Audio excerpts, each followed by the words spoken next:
Welcome to WeCP.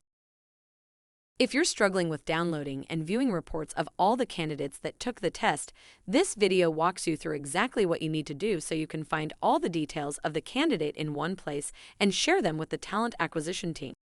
Let's get started. Click on the test you want to download the reports for.